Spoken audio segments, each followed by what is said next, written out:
My darlings, draw closer. Tonight, the hour tastes of iron and winter, and Hawksmere stands on the knife edge of ruin. The secrets unearthed in the last chapter have barely had time to breathe, and already the world outside is closing in. Sir Jocelyn rides to the gate with the arrogance of a man who believes the world bends beneath his heel. The banners of the Red Boar snap against the frozen wind, and with them comes a new terror, not of steel, but of starvation, silence, and siege.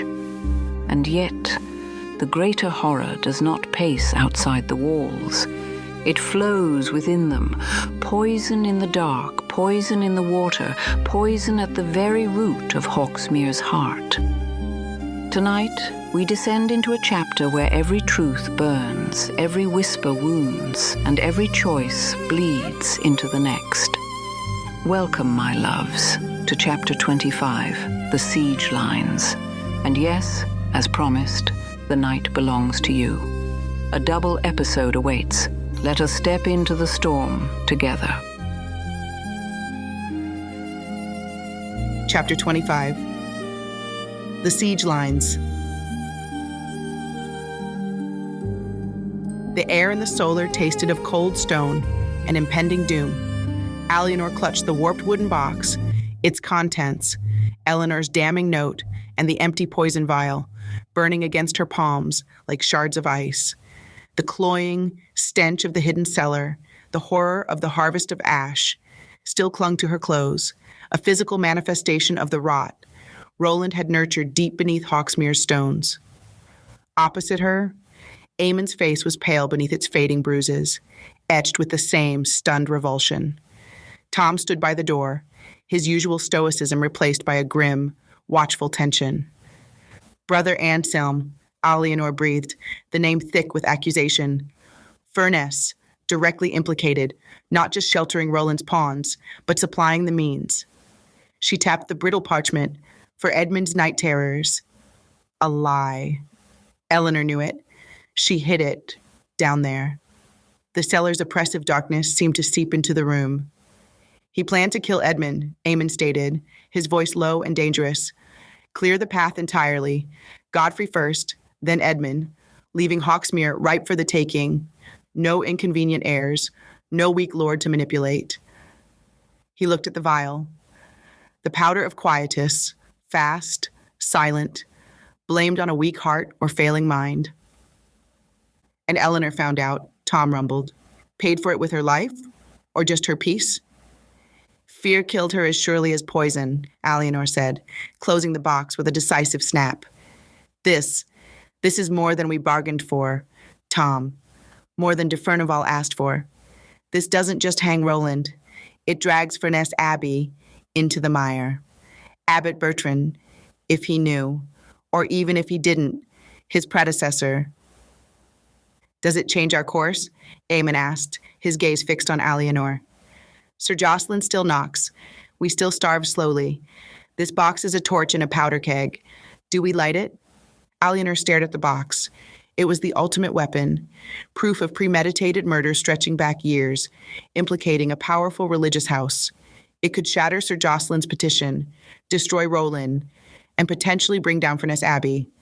But wielding it, the backlash could be catastrophic. Furness would fight with holy fury. Sir Jocelyn might resort to open warfare. Hawksmere, already teetering, could be crushed in the crossfire.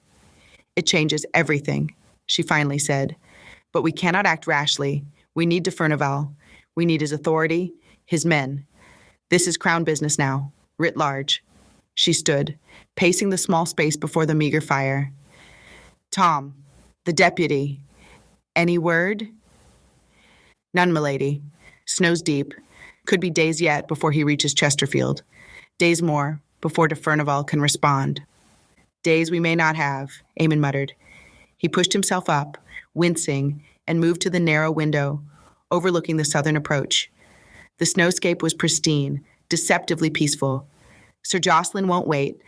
Oswin's report will have painted us as defiant, unstable, holding a nun prisoner, refusing Furness's chaplain, and now, if they suspect we found this, He gestured towards the box. He'll move. As if summoned by his words, a shout echoed from the gatehouse tower, sharp and urgent. Riders! South track! Many riders! Alianor's blood ran cold. She joined Aemon at the window. Emerging from the distant tree line, picking their way through the deep drifts with practiced skill, was a column of mounted men, at least 20, maybe more. Banners snapped in the bitter wind, not the silver fret of de Furnival, nor the furnace cross, but a snarling red boar on a black field, de Mowbray, Sir Jocelyn. He didn't wait for the justiciar, Alianor whispered, her knuckles white on the stone sill. He's coming to take it. Chaos erupted below. Tom was already bellowing orders. Close the gate. Bar it. Archers to the walls. Every man who can hold a bow or a pike. Move. Now. The courtyard became a swirl of panicked activity. Villagers scattered, herding children indoors. Gareth's remaining miners, faces set with grim determination, grabbed tools and makeshift weapons. Father Clement appeared, offering prayers that were swallowed by the rising tide of fear. Alianor turned from the window, the box clutched tight. Aemon, with me. Tom, hold the gate. Buy us time. No one enters without my direct order. No one. She swept from the solar, Aemon limping swiftly beside her, his pain momentarily forgotten in the surge of adrenaline. Their path led not to the walls, but to the chapel. Sister Marjorie cowered on her pallet as Alianor and Aemon burst in. The nun's eyes, already wide with perpetual fear, nearly bulged at the sight of their grim expressions. He's come. I told you. The shadow. He knows. Sir Jocelyn is at our gate, Alianor stated flatly. He wants Roland freed. He likely wants you silenced. And he may suspect we found Roland's secret cellar. She saw the terror deepen in Marjorie's eyes. Your only hope now is the full, unvarnished truth. Furnace cannot protect you from this. Only the crown can. And the crown needs to know everything about Brother Anselm and that poison. Marjorie whimpered, shrinking back. Anselm, he'll kill me. Sir Jocelyn will kill you faster, Aemon growled. De Furnival can protect you from Anselm. He cannot protect you if Sir Jocelyn rides out of here with you tied to his saddle. Tell Father Clement, Alianor commanded. Now, every detail. How Roland got the poison from Anselm, what Eleanor suspected, what you suspected, add it to your deposition. Swear to it. Your life depends on it. She didn't wait for a reply, turning to leave. Bess, stay with her. See she talks. As they hurried towards the gatehouse stairs, the sound of hoofbeats and shouted commands grew louder from beyond the walls. They reached the battlement walk, overlooking the gate. Tom stood there, his face like granite, watching the scene below. Sir Jocelyn de Mowbray sat astride a powerful destrier before the closed gates. He was a man cut from the same ruthless cloth as Roland, but older, harder, his face weathered by command and framed by a close-cropped gray beard. His eyes, cold as flint, scanned the battlements. Behind him, his men-at-arms, professionals in well-maintained mail and livery, fanned out, a bristling wall of steel and menace. They carried no siege engines, but their presence was threat enough. Lady Alianor de Clairvaux? Sir Jocelyn's voice boomed, amplified by the cold air and the stone walls. It held no warmth, only command. Open these gates. By order of the king's peace and the bonds of kinship, I demand entry. I demand the release of my cousin, Sir Roland de Mowbray, unlawfully held within. Alianor stepped to the parapet, projecting her voice with all the authority she could muster. Sir Jocelyn de Mowbray, Sir Roland is held on the Sheriff of Derbyshire's warrant, accused of grievous crimes against the crown and the people of Hawksmere. He remains in the sheriff's custody at Chesterfield Castle. He is not here. A flicker of irritation crossed Sir Jocelyn's face. Semantics? Lady Alianor, he was taken from here. Your accusations are flimsy, built on the babble of a madman and the hysteria of peasants. I have petitioned the justiciar for his immediate release into my care. Furness Abbey supports my concerns for his welfare and the unstable governance here.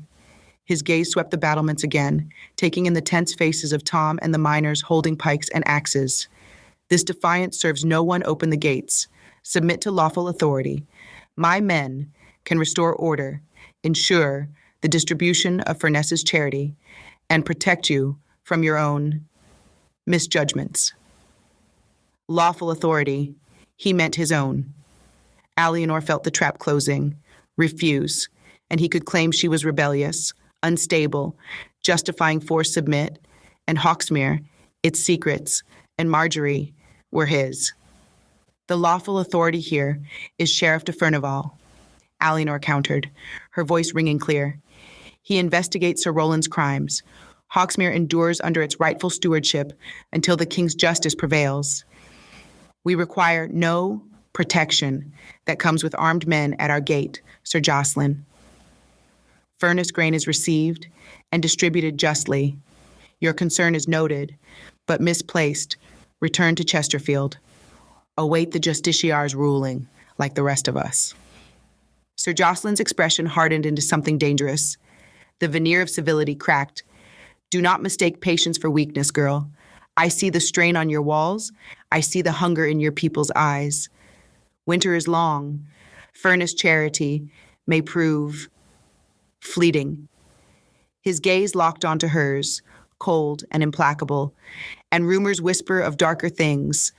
A nun held against her will, secrets unearthed, secrets that could bring further misfortune upon this already blighted place.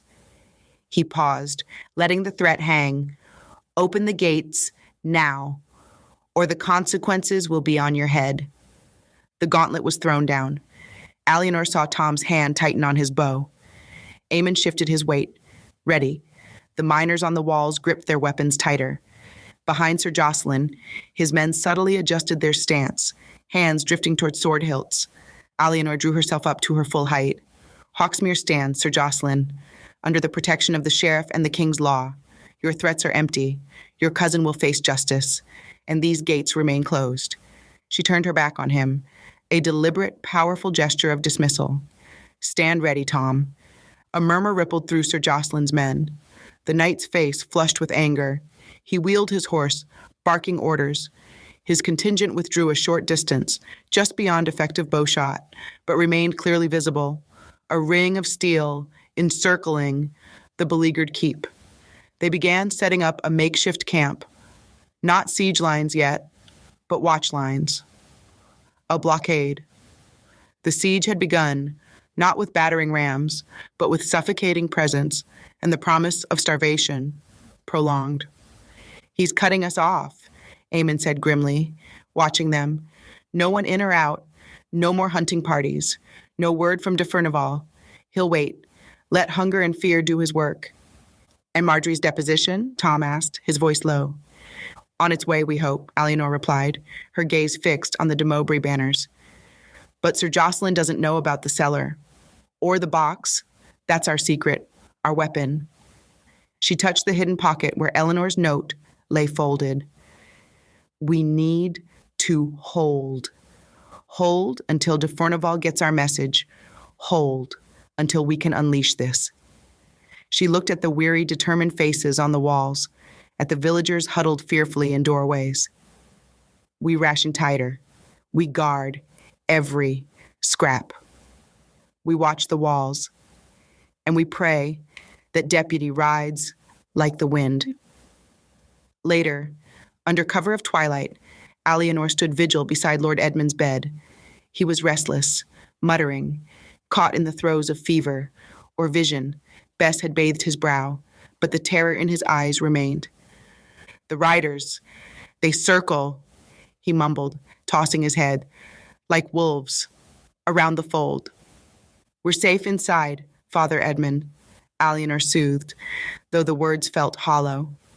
Edmund's hand shot out, surprisingly strong, grasping her wrist. His eyes flew open, startlingly lucid again, filled with a desperate urgency. The well, Ali. You found the well, but you didn't find the water. Alianor froze. The water? What water, Father? The poison.